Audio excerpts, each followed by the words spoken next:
Everyone, আজকে এই ভিডিওতে তোমাদের সাথে শেয়ার করবো যে কিভাবে তোমরা 100 টাকার মধ্যে ইন্ডিয়া থেকে ভুটানে যাবে ট্রেনে করে। তো এটা যাওয়ার জন্য কিন্তু তোমাদেরকে শিলিগুড়িতে আসতে হবে। শিলিগুড়িতে এসে তোমরা শিলিগুড়ি জংশন থেকে ট্রেন ধরে যেতে পারবে। তো এখন বাজে 6:15।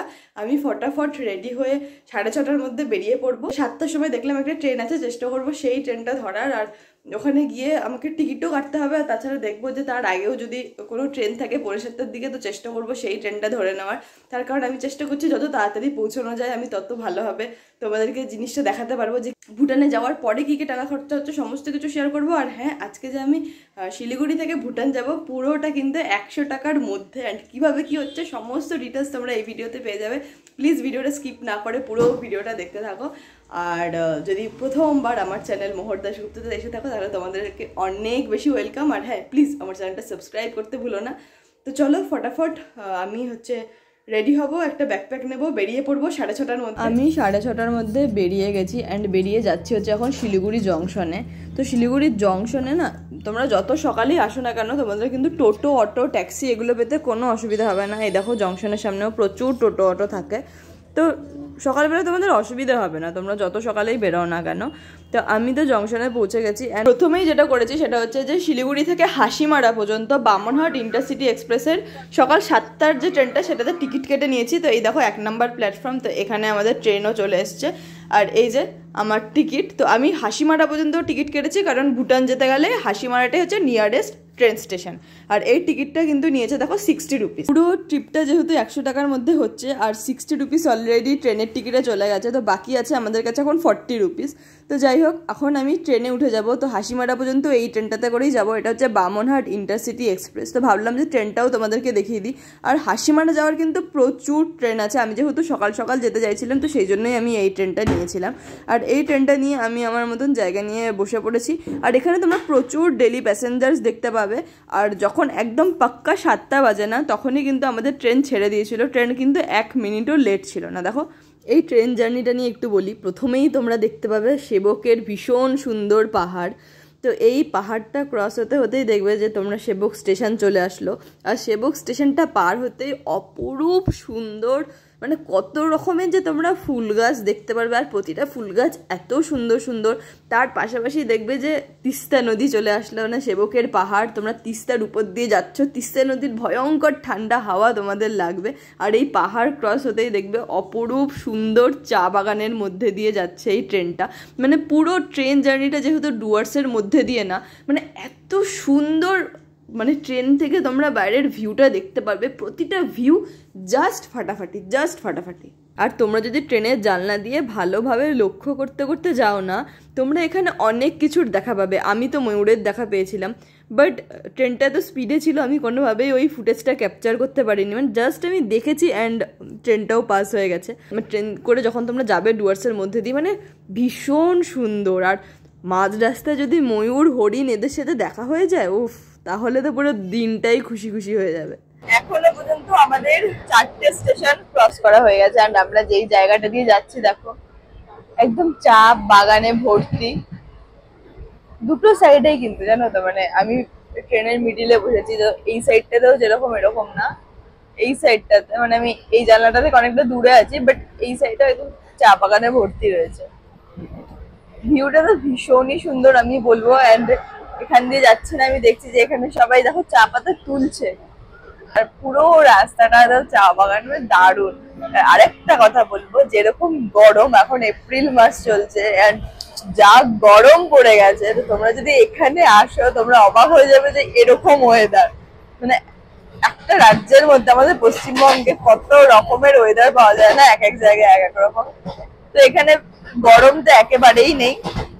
বাট হ্যাঁ, আমি কোনো শীতের জামা ক্যারি করছি না, এটা আমার একটা ব্লান্ডার হয়ে গেছে। এখানে যারা লোকাল রয়েছে হাসিমারা তাদের থেকেও শুনলাম যে এখানে কিন্তু বেশ ভালো ঠান্ডা আছে। শিলিগুড়িতে গরম সেরকম নেই, বাট ঠান্ডাটাও নেই। বাট হাসিমারাতে শুনছি যে ঠান্ডা আছে। তো যাই হোক, গিয়ে দেখি কি করা যায়। অ্যান্ড ভিউটা তোমাদেরকে আবারও দেখাচ্ছি। দেখো পুরোটা রাস্তা ভীষণ সুন্দর, ভীষণ সুন্দর। এত সুন্দর ভিউ দেখতে দেখতে কখন যে আমার 3 ঘন্টার ট্রেন জার্নিতে 3 ঘন্টাই কেটে গেছে বুঝতে পারিনি। আর এই দেখো আমার ডেস্টিনেশন হাসিমারাতে আমি অলরেডি পৌঁছে গেছি, আর ট্রেনও চলে আসলো প্ল্যাটফর্মে, আমিও নেমে গেলাম প্ল্যাটফর্মে। আর মনে আছে তো, ভুটান যাওয়ার নিয়ারেস্ট ট্রেন স্টেশন হাসিমারাতে তো এখন পৌঁছে গেছি। আর আজকের বাজেট কিন্তু 100 রুপিস ছিল, তার মধ্যে 60 রুপিস অলরেডি ট্রেনের টিকিটে চলে গেছে। এখন ভুটানে যাওয়ার জন্য বাকি আছে 40 টাকা। অ্যান্ড ইয়েস, এই 40 টাকা দিয়ে কিন্তু এখন এখান থেকে যাবো হচ্ছে জয়গাঁও। জয়গাঁও হচ্ছে ইন্ডিয়া ভুটান বর্ডার, তো ওখানেই ভুটান গেট আছে, আর ওখানেই আমরা ইমিগ্রেশন করব। দেখি টোটো পাই না বাস পাই, যেটা পাবো সেটাই নিয়ে নেব।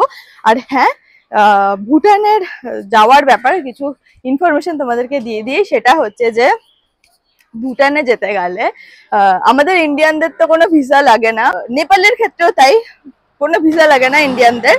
তো যেহেতু নেপালে না ভিসা লাগে না, তো সেহেতু আমরা বাই রোডে যখন ইন্ডিয়া থেকে নেপাল যাই, আমরা আধার কার্ড দিয়েই চলে যেতে পারি, অন্য কোনো ডকুমেন্টের দরকার হয় না। বাট যখন আমরা ভুটান যাচ্ছি তখন কিন্তু আধার কার্ড দিয়ে একদমই তোমরা যেতে পারবে না। যে ভাবতে পারো যে হ্যাঁ ভিসা তো লাগছে না, আধার কার্ড দিয়ে চলে যাওয়া যাবে নেপালের মতন, ভুটানে কিন্তু আধার কার্ড দিয়ে তোমরা এরকম বাই রোড দিয়ে যেতে পারবে না। ভুটানে যেতে গেলে তোমাদের কিন্তু অবশ্যই ভোটার কার্ড আর পাসপোর্ট ক্যারি করতে হবে। ভোটার কার্ড অথবা পাসপোর্ট, এই দুটোর মধ্যে যে কোনো একটা দিয়েই তোমরা ভুটানে যেতে পারবে। ব্লগিং করতে ইয়েস। তো এই তো, এটা হলো ব্যাপার। চলো একবার টোটোতে যাই, টোটোতে গিয়ে কথা হচ্ছে। অলরেডি 60 টাকা শেষ হয়ে গেছে, এখন 40 টাকা আছে, 40 টাকার মধ্যে গিয়ে পৌঁছবো ওই সামনে স্ট্যান্ডে। আচ্ছা হ্যাঁ, বাস কোথা থেকে পাবো? অটো স্ট্যান্ডে, অটো স্ট্যান্ড আছে তো, এই রেল গেটের ওখানে যাচ্ছে না এই রাস্তাটা, ওইখানে দাঁড়ালে বাসও আসবে, প্লাস অটো রেল তো চলে গেল, এখন অটো আসতে যাবে না, ওখানে গিয়ে পাওয়া যাবে। আচ্ছা, ওই সামনে না ওই গাড়িগুলো দাঁড়িয়ে আছে? আচ্ছা আচ্ছা, গেছিলাম একটা টোটো দেখে, সে দাদাটা যাবে নাকি জিজ্ঞেস করতে, যে যাবে নাকি জয়গাঁও, কিন্তু সেই দাদাটা যেতে চাইলো না। বাট হ্যাঁ, কোথার থেকে আমি পাবো টোটো বা বাস সেটা আমাকে বলে দিল। সামনেই দেখা যাচ্ছে গাড়িগুলো আছে, ওখান থেকে নাকি টোটোও পেয়ে যাবো, বাসও পেয়ে যাবো।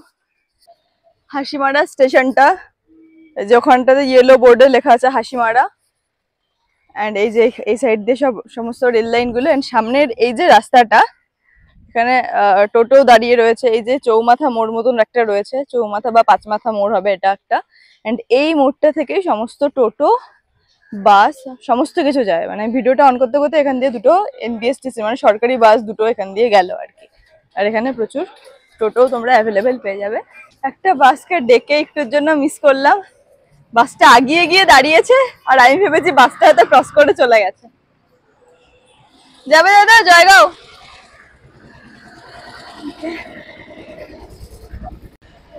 অটো নিয়ে নিয়েছি, আর এই সাইডে খুব সুন্দর একটা মন্দির ছিল, বাট কিসের মন্দির ছিল সেটা বুঝতে পারলাম না। তো যাই হোক, আমি ভাবছিলাম এটা যে বাস করছি, বাট বাস হয়তো আজকে পাবো না, এন্ড সেটাই হলো, বাসটা মিস হয়ে গেল। বাসটা না এগিয়ে গিয়ে দাঁড়িয়েছে, আর এগিয়ে গিয়ে দাঁড়িয়েছে, তো আমি ভেবেছি কি যে বাসটা হয়তো চলে গেছে। তো যাই হোক, মিস করে ফাইনালি অটো করে এখন যাচ্ছি জয়গাঁওতে। এন্ড এখানে ভিউটা জাস্ট দেখো কি অসাধারণ, এই রাস্তা, এই আমরা যাচ্ছি,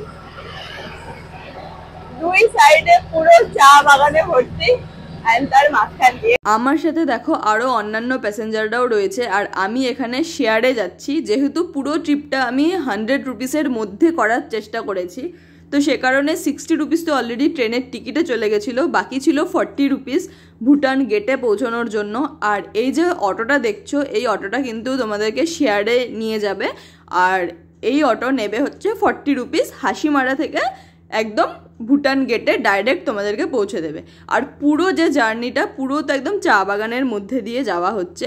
আর যখনই ভুটান গেটের সামনে তোমরা চলে আসবে না, তোমরা দেখতে পারবে এরকম প্রচুর মিলিটারি ফোর্স, যেহেতু আর কি বর্ডারে সিকিউরিটি পারপাস। আর আমি যেদিন গেছিলাম সেদিন হচ্ছে যে ইলেকশন সামনে থাকার জন্য, মানে ওয়েস্ট বেঙ্গলের ইলেকশন সামনেই ছিল, সেই জন্য অনেক পার্টি থেকে র্যালি বেরিয়েছিল, তো সেই জন্য সিকিউরিটি অনেক বেশি ছিল। আর ডান দিকে দেখো তোমরা পাহাড় দেখতে পাচ্ছ, ওই পাহাড়টা কিন্তু ভুটানের পাহাড়। তো ভুটানের পাহাড় তোমরা এই ভুটান গেট ক্রস করার আগেই আর কি ইন্ডিয়ার রাস্তা থেকেই তোমরা ভুটানের পাহাড় টাহাড় দেখতে পারবে।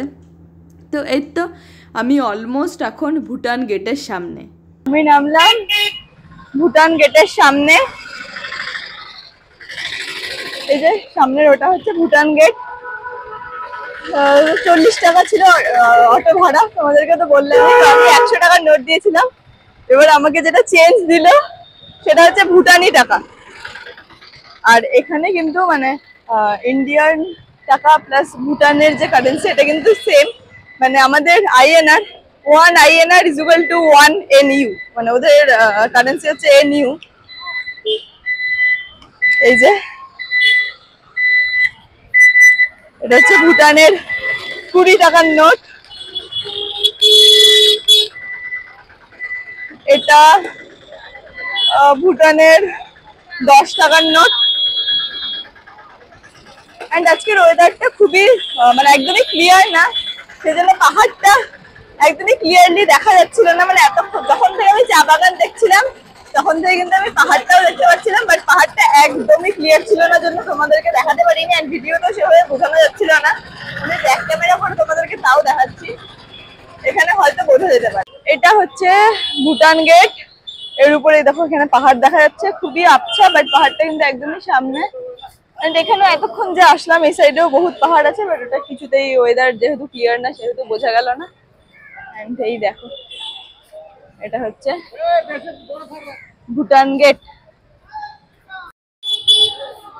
এই যে পিছনে ভুটান গেট, বাট ইমিগ্রেশনের জন্য যেতে হবে ওখানে 3 নম্বর গেটে। চলো সেখানে যাওয়া যাক। এন্ড এখানে বিশাল বড় একটা র্যালি আসছে, যেহেতু ওয়েস্ট বেঙ্গলের সামনেই ইলেকশন, তো সব পার্টি তাদের তরফ থেকে যতটা সম্ভব ইলেকশনের আগে প্রচার করা সেটাই করে নিচ্ছে। এন্ড এটা একদম বর্ডার, এই যে দেখতে পাচ্ছ ওখানেই ভুটানের গেট। এন্ড এটা তো ইন্ডিয়াতেই আছি এখন। এন্ড তোমরা হয়তো শুনতেও পাচ্ছ আওয়াজ র্যালির। আর সামনে ওখানে ভিডিও করতে অ্যালাউ করলো না, তার কারণ ওই গোরখাদের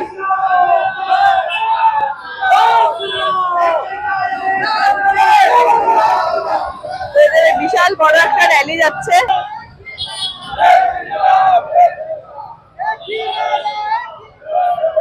এই র্যালিটা শেষ না হলে আমি ইমিগ্রেশনের ওখানে যেতে পারবো না, বিশাল বড় র্যালি, তো আমাকে এখানে ওয়েট করতে হবে। এন্ড তোমাদেরকে এই র্যালিটা দেখাতে পারি।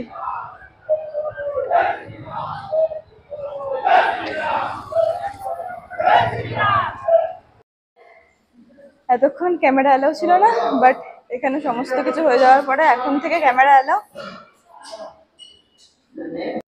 আমি যখন ভুটানে ঢুকলাম, মানে ইন্ডিয়া থেকে ভুটানে ঢুকলাম, ওই টাইমে আর কি, যেহেতু চেক ইন হচ্ছিল, ভোটার কার্ড অথবা পাসপোর্ট সমস্ত কিছু দেখছিল, আর ওই গেটটার সামনে না একদমই ভিডিও করাটা অ্যালাউ ছিল না। তো সেই কারণে আমি ওই ভিডিওটা তোমাদের সাথে শেয়ার করতে পারিনি, যে আমি এখন আছি ইন্ডিয়াতে আর আমি যাচ্ছি ভুটানে, ওই ভিডিওটা শেয়ার করতে পারিনি। বাট এটা ভুটানের গেটটা দিয়ে ঢুকে যাওয়ার পরে এখন তো আমি দাঁড়িয়ে রয়েছি ভুটানে, তো যাচ্ছি এখন ইমিগ্রেশনের সাইডে। আর এখানে সমস্ত চেক ইন হয়ে গেছে, আমার সাথে যা ব্যাগ ফ্যাগ ছিল সমস্ত কিছু চেক করে নিয়েছে। আর ভোটার কার্ড অথবা পাসপোর্ট এই দুটোর মধ্যে যে কোনো একটা দিয়েই কিন্তু ইন্ডিয়ানরা ভুটানে যেতে পারে। আর যদি অন্য কোনো মানে বাংলাদেশি যদি হয় তাহলে তাদের ভোটার কার্ডে হবে না, তাদের পাসপোর্ট দেখাতে হবে। এখন আমি যাচ্ছি হচ্ছে ইমিগ্রেশনের সাইডে, আর এই ভিডিওটা কিন্তু আমি বলবো যে তোমরা স্কিপ না করে দেখো, প্রচুর ইনফরমেশন দেওয়া আছে যে ভুটানে গিয়ে কি করবে কি না করবে, কোথায় কত টাকা খরচ, সমস্ত কিছু কি কি লাগছে না লাগছে। আর এই যে ভিডিও ক্লিপটা তোমরা দেখতে পাচ্ছ, এই ভিডিও ক্লিপটাতে সাউন্ড আসেনি, বাট এই ভিডিওটা এত বেশি ইনফরমেশন দেওয়া আছে পুরো ভিডিওতে, তো সেই জন্যই আমি ভয়েস ওভার দিয়ে তোমাদেরকে সমস্ত কিছু বলে দিচ্ছি কোথায় কি হচ্ছে না হচ্ছে। তো এই তো অলমোস্ট আমি চলে আসলাম ইমিগ্রেশনের সাইডে। আর এখানে তোমাদের কোনো অসুবিধা হবে না, ওই দেখো সামনে ইমিগ্রেশন লেখাও আছে, মানে তোমাদের কোথায় কি আছে না আছে সমস্ত কিছু লেখা আছে, তোমাদের কোথাও কোনো প্রবলেম হবে না। আর ভুটানে ঢোকার সময় তোমাদের যতই ভিড় থাকুক না কেন তাতেও প্রবলেম হবে না, তার কারণ এখানে ইমিগ্রেশনের এখানে অনেকগুলো কাউন্টার আছে, আর সবাই কিন্তু জাস্ট ইন্ডিয়ানদের ভোটার কার্ডটা চেক করে ছেড়ে দিচ্ছে বা পাসপোর্ট চেক করে ছেড়ে দিচ্ছে। তো এই জিনিসটা আমার কাছে জানা ছিল না, কারণ কোভিডের টাইমে না একটু বেশি কড়াকড়ি ছিল আর কি সমস্ত কিছু নিয়ে। ওই কোভিডের ভ্যাকসিনের সমস্ত কিছু মানে ভ্যাকসিন নেওয়া আছে কিনা ওই সমস্ত কিছু দেখে তারপরে ভিতরে যেতে দিচ্ছিল, এরকম ব্যাপার ছিল। বাট এখন কিন্তু সেগুলো কিছুও নেই। ইমিগ্রেশনের ওখানে ভিডিও করা অ্যালাউ ছিল না। আমার জাস্ট ভোটার কার্ড না, পাসপোর্টটা জাস্ট চেক করেছে ব্যাস। ওই যে পিছনের যে বিল্ডিংটা, ওই বিল্ডিংটা থেকে জাস্ট আমি পাসপোর্টটা চেক করে চলে এসেছি ভুটানের। তো এখন যেখানে আছি এই দেখো, এটা হচ্ছে ভুটানের রাস্তাগুলো। ভুটানের রাস্তাগুলোর এরকম নাম লেখা থাকে। আর যেই শহরটাতে আমি আছি এখন, এটা হচ্ছে ফুলসেলিং, মানে ভুটান গেটের ওই পারে ইন্ডিয়ার ওখানে তো জয়গাঁও, আর ভুটান গেট ক্রস করে গেলে তোমরা এখন যেখানে আছো এটা হচ্ছে ফুলসেলিং। আর দেখো প্রতিটা রাস্তাতে কিন্তু নাম দেওয়া আছে, মানে তোমরা যদি ম্যাপ দেখেও চলো তাহলেও কোনো অসুবিধা হবে না। হ্যাঁ, এবার তোমাদেরকে বলি যে তোমরা ভুটানে যাওয়ার পরে কিভাবে তোমরা অনলাইনে সমস্ত কিছু দেখবে বা কিভাবে তোমরা কোথার থেকে সিম নেবে না নেবে সমস্তটা। হ্যাঁ, তো এই যে আমি দেখো সামনে দিয়ে যাচ্ছি, সামনে ওই ইমিগ্রেশনে যে বিল্ডিংটা থেকে বেরোলাম, ইমিগ্রেশন করে ব্যাস সামনে সোজা রাস্তাটা দিয়ে যাচ্ছি। আর ওখানেও দেখো একদম কাছেই ওই পাহাড়টা, বাট ওয়েদার তো আজকে ক্লিয়ার নয়, সে কারণে পাহাড়টাও ক্লিয়ার আসছে না। আর এখানে রাস্তায় মানে প্রচুর রেস্টুরেন্ট আছে, প্রচুর ক্যাফেটেরিয়া আছে, তো তোমাদের খাবারের জন্য কোনো অসুবিধা হবে না, সেটা সব সময় মানে অ্যাভেলেবেল পেয়ে যাবে। তো এবার আমি যেটা ভাবছিলাম যে আমার হয়তো সিম নিতে হবে, কারণ 1-2 দিনের জন্য সিম নিতে হবে, কারণ আমি কি করে অনলাইনে সমস্ত কিছু চেক করব বা কোথায় যাব না যাব, মানে নেট কি করে পাবো। বাট আমার যে এয়ারটেলে দেখলাম কানেকশান আছে, তো তোমাদের কাছে যদি এয়ারটেলের সিম থাকে তাহলে তোমরা কিন্তু ইমিগ্রেশনের আশেপাশের, মানে ইমিগ্রেশন যে বিল্ডিংয়ে হচ্ছে তার আশেপাশের ভুটানের সমস্ত রাস্তাতে কিন্তু তোমরা এয়ারটেলের নেটওয়ার্ক পেয়ে যাবে, মানে ইন্ডিয়ান সিম এয়ারটেলের কিন্তু তোমরা নেটওয়ার্ক পেয়ে যাবে। আর জিওর ক্ষেত্রে বলবো যে জিওর ক্ষেত্রে কিন্তু অতটা ভালো নেটওয়ার্ক ভুটানে ছিল না, তো আমার ছিল না। তো এই জিনিসটা আমি তোমাদের সাথে শেয়ার করতে পারি। তো যেহেতু আমার এয়ারটেলটাতে আমার কাজ চলে গেছে, তো সে কারণে আমাকে সিম নিতে হয়নি। ইনফ্যাক্ট আমি ইন্ডিয়ান নাম্বার দিয়ে না ওখান থেকে আমি ফোনও করতে পেরেছি বাড়িতে। যাদের সিম বা তোমাদের যে সিম আছে যে কোম্পানি, সেই সিম যদি তোমাদের না কাজ করে সেক্ষেত্রে বলবো তোমরা কিন্তু এখানে ইমিগ্রেশনের যে বিল্ডিংটা আছে ওই বিল্ডিংটা থেকে বেরোলে পারে প্রচুর ওরকম দোকান আছে যারা আর কি ট্যুরিস্টদেরকে সিম দিয়ে থাকে 1-2 দিনের জন্য। তো ওখানে কিন্তু তোমরা তোমাদের ডকুমেন্ট দিয়ে নিয়ে নিতে পারবে। আর হ্যাঁ, ডকুমেন্টস কী লাগবে, ডকুমেন্টস তো তোমরা কোথাও ঘুরতে আসলে যেই সমস্ত জিনিস আমরা ক্যারি করি, যে ভোটার কার্ড, আধার কার্ড বা ফটো, যেগুলো আমাদের হোটেলের ক্ষেত্রেও লাগে, ওগুলো দিয়ে তোমরা সিম নিতে পারবে। তবে ইমিগ্রেশনের জন্য মানে ভুটানে ঢোকার জন্য এত কিছু লাগবে না, শুধু ভোটার কার্ড অথবা পাসপোর্ট। মানে তোমাদের কিন্তু ভুটানে আসার সময় মানে ইমিগ্রেশনের সময় কোনো তোমাদের ফটোকপিও লাগবে না। এখানে আমি যেটা বলছিলাম তোমাদেরকে সেটা হচ্ছে যে আমার পিছনে যে বিল্ডিংটা দেখছো ওই বিল্ডিংয়ে শপিং মল আছে, আর আমার ঠিক পাশেই না একটা পার্ক মতন আছে। তো এই যে এটা দেখলাম একটা পার্ক, তো ভাবলাম যে ঠিক আছে চলো পার্কে যাই। তো পার্কে যেতেই যেটা বুঝতে পারলাম, যেটা সামনের পার্টটা পার্ক হলে পারেও পিছনে কিন্তু খুব সুন্দর একটা মনাস্ট্রি আছে। আর সেদিন না ভুটানে খুব বেশি ঠান্ডা ছিল না, রোদ তো ছিল, মানে আমি ফুলসেলিং টাউনে আছি, ফুলসেলিং টাউনের কথা বলছি, একটু রোদ ছিল। আর এই পার্কটাতে আশেপাশে প্রচুর ছায়া আছে, তো ইয়ংস্টাররা যারা ছিল তারা একটু ছায়ার মধ্যে ছিল। আর এখানে প্রচুর মানুষ না যারা আর কি বুদ্ধিস্ট আছে, এখানের যারা ভুটানিজ বুদ্ধিস্ট আর কি বৌদ্ধ ধর্ম থেকে বিলং করে। এই যে পিছনের যে বিল্ডিংটা দেখছো এটা তো মোনাস্ট্রি, তো এই মোনাস্ট্রির আশেপাশে না এটা ওদের যে ধর্মীয় যে সমস্ত রিচুয়ালসগুলো আছে ওগুলো সব পালন করছিল। আর দেখতে এত সুন্দর লাগছিল, আমি তো অনেকক্ষণ ধরে দেখলাম। বাট আমি যে এখানে উঠবো আমি কনফিউজ ছিলাম যে আচ্ছা এখানে কি জুতো পরে ওঠা যায় নাকি জুতো পরে ওঠা যায় না। তো অনেকক্ষণ এগুলো দেখার পরে না আমি অনেকক্ষণ খেয়াল করলাম যে কি করব, আমি তো বুঝতে পারছি না। তো তারপরে দেখলাম আচ্ছা অনেকেই রয়েছে জুতো পরে। তারপরে যখন দেখলাম যে অনেকেই জুতো পরে রয়েছে, তারপরে আমি জুতো পরেই আসলাম।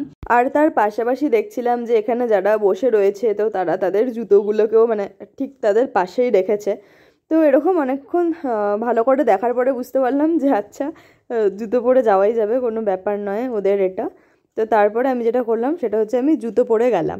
তো এবার জুতো পরে যাওয়ার পরে না আমি ভালো করে মানে ওদের যে মনাস্ট্রিটা আছে তার আশপাশগুলো ভালো করে ঘুরছিলাম, ঘুরে ঘুরে তোমাদেরকে দেখানোর চেষ্টা করছিলাম, মানে যতটা পারি আর কি শেয়ার করার ভিডিওর মাধ্যমে। তো এগুলো করছিলাম। আর এগুলো করতে করতেই না আমার এখানে ভীষণ কিউট একটা বাচ্চার সাথে দেখা হয়ে যায়। তো আমি তখন ওই বাচ্চাটার সাথে কথা বলছিলাম, আর বাচ্চাটা এত কিউট ছিল।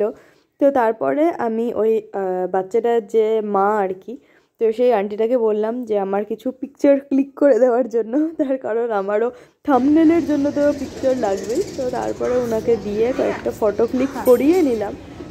Thank you. তো আমি এখন এই যে ইনার মাম্মিকে দিয়ে কয়েকটা ফটো তুলিয়ে নিলাম, থাম্বনেলের জন্য তো ফটো লাগবে। এরপরে আমি এখান থেকে মোনাস্ট্রি থেকে বেরিয়ে আর কি যাচ্ছি হচ্ছে এখন শপিং কমপ্লেক্সে। তো মেনলি আমি শপিং কমপ্লেক্সটাতে যে যাচ্ছি আর কি, যে ভুটানের লোকাল কী কী জিনিস পাওয়া যায় সেগুলোও একটুখানি দেখবো, আর ওখানে কী কী জিনিস আছে না আছে বা কীরকম শপিং মলটা ওটাও দেখবো। তো এটা একদমই কাছে ছিল, এটা টুসি শপিং কমপ্লেক্স ছিল। তো ওখানে আমি মোটামুটি চলেই এসেছি যেহেতু একদমই কাছাকাছি। তো এর তো আমি শপিং মলের ভিতরে ঢুকে পড়েছি। তো আমি অ্যাকচুয়ালি চেক করতে চাইছিলাম যে ইন্ডিয়া আর ভুটানে কিছু জিনিস বা কিছু প্রোডাক্ট আলাদা কিনা। তো এরকম এটাই আর কি আমি মেনলি খোঁজার জন্য এসেছিলাম। আর যদি সেরকম কিছু পাই তাহলে পছন্দ মতন তাহলে কিনেও নেব, এটাও একটা ব্যাপার ছিল। প্রথমেই তো আমি কিছু ফ্রুট জুস নিয়ে নিলাম, তার কারণ আমি সব সময় স্টকে কিছু সফট ড্রিঙ্কস রাখি আমার সাথে। তো ওটা ছিল গ্রিন অ্যাপেলের, স্ট্রবেরিরও নিলাম। আর তারপরে আমার এই স্প্রাইটের বোতলটার দিকে চোখ গেল। আমি ইন্ডিয়াতে সবসময় সবুজ রঙের বোতলে স্প্রাইট দেখেছি, তো এবার যখন এটা দেখলাম তো আমি ভাবলাম আচ্ছা ঠিক আছে নিয়েই নিই। যদিও স্প্রাইটের টেস্ট তো সব জায়গাতেই সেম, বাট ওই বোতলটা আলাদা জন্য নিলাম। আর আমি জানি না যে এই বোতলটাও ইন্ডিয়াতে পাওয়া যায় কি না, বাট এখানে ফার্স্ট টাইম দেখলাম, ভালো লাগলো, নিয়ে নিলাম। আর দরকারও ছিল আমার। আর এখানে এনার্জি ড্রিঙ্ক আমি পাওয়ারের দুটো নিয়ে নিয়েছি। আর সেরকম এখানে লোকাল কিছু আমি পাইনি। তো এরপরে আমি চলে গেছিলাম ক্যাশ কাউন্টারে। তো ক্যাশ কাউন্টারে এসে আমি যে আঙ্কেলটা ছিল তাকে জিজ্ঞেস করছিলাম যে এখানে লোকাল কোনো জিনিস মানে কি কি এখানে লোকাল আছে। তো ওখান থেকে না আমাকে একটা মাছ বললো যে এই ফিশটা নিতে পারো। ওই মাছটা আর কি ক্যানের মধ্যে প্যাক করা ছিল। তো এটা হচ্ছে সেই মাছটা। এটার প্রাইসটা আমার ঠিক মনে নেই, বাট এটা অফারে ছিল, অফারে 95 করে এসছে। তো এটাও আমি দুটো নিলাম। এটা হচ্ছে ক্যানেড ফিশ আর কি, মানে এই মাছটা আমার যতদূর মনে হয় যে এটা সার্ডিন ফিশ হবে। তো আমি ফার্স্ট টাইম এটা ট্রাই করব। তো এটাই ছিল ইন্ডিয়া থেকে 100 টাকার মধ্যে আমার ভুটানে আসা। আগে কিন্তু ইমিগ্রেশনে 10 টাকা করে লাগতো, এবার ইমিগ্রেশনে কোনো টাকাই লাগেনি। খরচ বলতে তোমরা যেরকম খাবার খাবে বা যেরকম হোটেলে থাকবে শুধু ততটুকুই। এখন যে জিনিসগুলো দেখছি, তো আমাকে ওই কাউন্টার থেকে একটা আঙ্কেল এসে সমস্ত জিনিসগুলো দেখাচ্ছিল, আমি যেহেতু লোকাল ফুড খুঁজছিলাম। তো এটা হচ্ছে ভুটানিজদের নিজের হাতে বানানো নানান রকমের আচার। এখানে এমনকি না বাঁশের আচারও আছে, যে আমি হাতে যেটা নিয়েছি এটা হচ্ছে বাঁশের আচার। তো এই আচারগুলোরও প্রাইস ছিল 120, 180, 170 এরকম করে। তো যাই হোক, ইন্ডিয়া থেকে ভুটান আসা নিয়ে তোমাদের কোনো রকমের প্রশ্ন থাকলে অবশ্যই কমেন্টে আমাকে জানাতে পারো।